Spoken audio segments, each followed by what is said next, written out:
was beating him to the end zone. Arcavius Mingo is there. Mingo almost tackled him. He almost did. Mingo's fast. None of the Vikings. And look at Nagy. It felt like oxygen into the franchise, into the stadium. They lose Akeem Hicks late in this game to a hamstring, and it made all the difference in the world because they were doing a number on Dalvin Cook, and then he runs right up the middle. Hicks was awesome last night. He was talking to Cooks. They were barking. It was a great matchup. And then they lose him, and they start moving, and Cousins is going to go to Thielen again.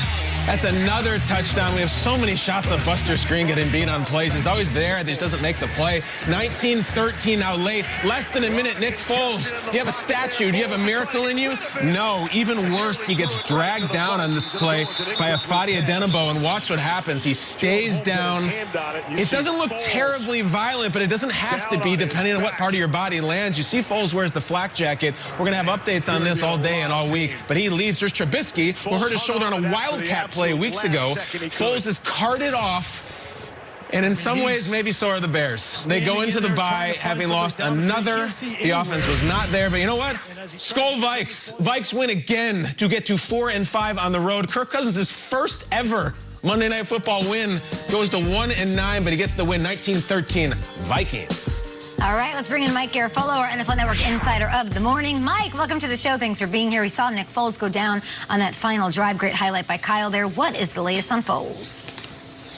Okay, Matt Nagy did not have much information for reporters after the game, saying Foles was dealing with either a hip or a leg injury because he was being evaluated at that time, undergoing x-rays and the like. Now, I was told overnight that Foles is actually okay, despite how that looked. Initial tests are extremely positive. There was no sign of a break, according to sources, in the hip. That is the area that they are focused on with Nick Foles. You can see from the replay that is where he lands. So the maybe immediate fear was that there was a fracture in the hip, but tests taken at the stadium did not reveal a fracture. So that is really good news for Nick Foles, at least initially. He's going to have to continue to undergo tests.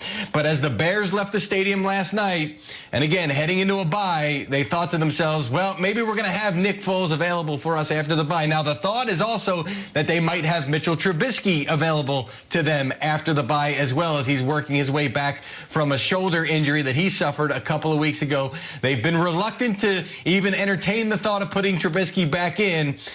We'll see where this goes for the Bears, but the initial hope is that Foles and Trubisky will be available to them after their bye week. Bears started the season 5-1. They've lost now 4 straight. Thank you so much, Garafolo. Kirk Cousins getting his first career win on Monday Night Football. He's now 1-9 under those bright lights, guys. Nate, what'd you make of that game? I loved it. Shout out to the Vikings. After playing so inconsistent throughout the first part of the season, a couple of heartbreaking losses, some games that I know they felt like they should have won. A few weeks ago, I said that the Vikings are playing as good as anybody. Too bad the season started a couple of months ago. Kirk Cousins didn't play perfect, but he played the game he needed to play. I love some of the graphics that they showed during the game. They showed Adam Thielen and Dalvin Cook and Kirk Cousins hiding behind a bush while a grizzly bear kind of walked in front of them, and they were scared.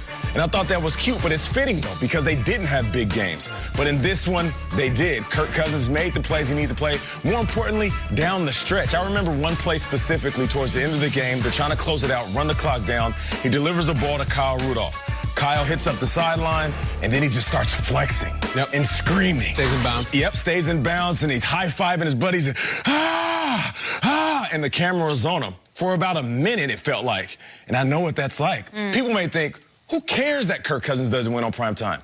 He's in the NFL. He makes a ton of money. He's good. Kirk Cousins cares. He was 0-9 on prime time, 12 TDs, 6 interceptions. He knows what the narrative is. He knows what people are saying. And right there in that one moment when he knew they won the game, there was like a weight was lifted off of his back.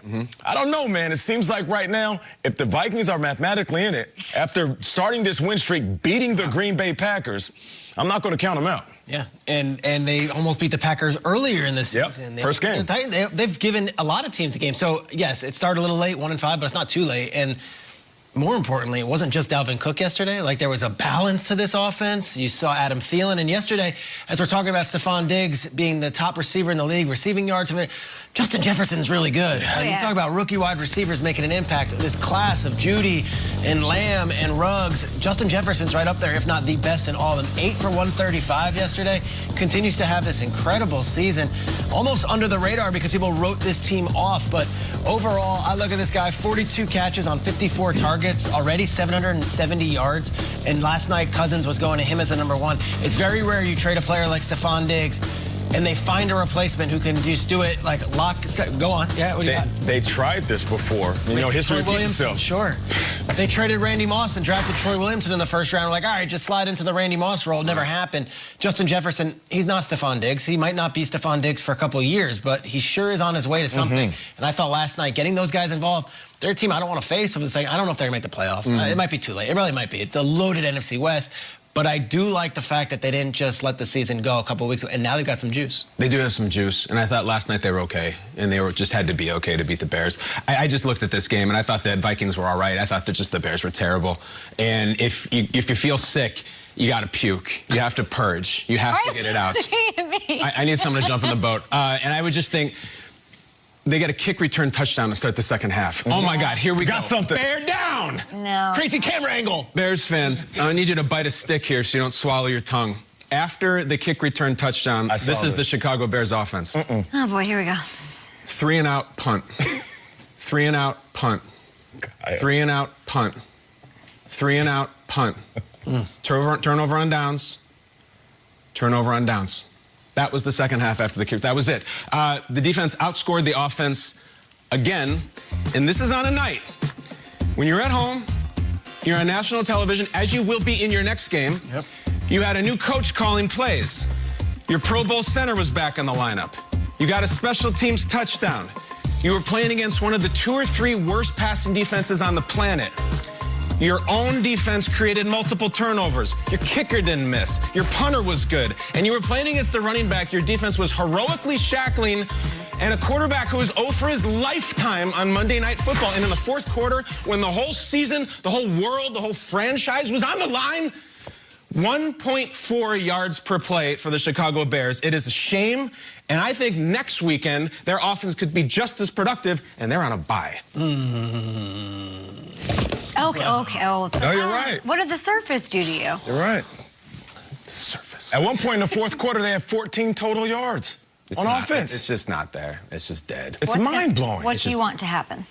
They go on a bye week, and, you know, Nagy afterwards, when we get healthy, of course, they've tried everything. And you know what? Giving the play calling duties to Bill Lazor, it did make a difference. It made it worse. It made it worse. It was legitimately worse. So now you Control-Alt-Delete for about the 5th time, and I don't know. Maybe you go to Trubisky. Because just screw it. Just try to mix it up. If Foles is even healthy. You know what the worst part is? What? After the bye week, they got the Packers. Like, they got Green Bay and It also stings. It's very frustrating. I'm trying to be positive. What do you got? You got anything? Their 2 worst games were on national television on Monday Night Football. And the next one is on national television. That Rams game and this game. So it's like all your warts and bruises, it's not being hidden on a 4 o'clock window, 5th game. Like, everyone sees it. You can't hide. Yeah, I think it's the Vikings that deserve the real estate here. They do. I mean, I agree. They do, right? They won 3 straight. They're 2 games, Kyle, back of Seattle, right? They're 2 games back for the final playoff spot in the NFC. If we're talking about who they have coming up, they've got the Cowboys, they've got the Panthers, they've got the Jaguars. So to Nate's point,